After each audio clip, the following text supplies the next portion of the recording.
इसका आंसर क्या है। देखो यार, पहले तो इसका आंसर सुनते हैं। इसका आंसर है कॉटन। अब एक एक करके सुनेंगे सुनेंगे, है ना। तो पहला वर्ड आ रहा है catch up. Catch up is to reach somebody who is ahead by going faster or to reach the same level or standard as somebody who was better. देखो कैचअप होता है किसी का बराबरी करना, चाहे वो आपसे आगे निकल गया हो, है ना, या थोड़ा सा अहेड हो, उसको बोलते हैं कैचअप। ठीक है।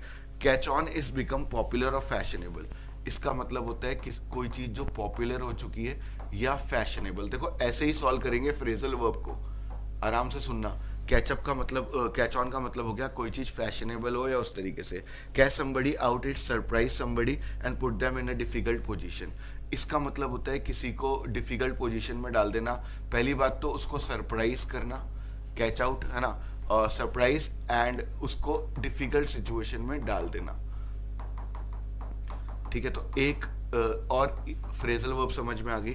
अब जो वर्ड जो आपने कई लोगों ने आंसर दिया है गेट कॉट अप इन, तो इसका मतलब होता है किसी चीज में इन्वॉल्व होना। इन्वॉल्व होना, ऐसे करके 4 फ्रेजल वर्ब समझ में आई है। ठीक है। तो फ्रेजल वर्ब क्या क्या समझ में आई है सर? कैचअप मतलब किसी चीज को बराबरी करना, उसको पकड़ना इस तरीके से। कैच ऑन जिसको बोलते हैं पॉपुलर और फैशनेबल। कॉट आउट जिसको बोलते हैं surprise in difficult situation. Get caught up in जिसको बोलते हैं इन्वॉल्व होना। The new game that the words pioneer in tech has come up with hasn't really. Really वो क्या नहीं हो चुका है, पॉपुलर नहीं हुआ है। आंसर शुड बी मतलब सेकेंड। ठीक है।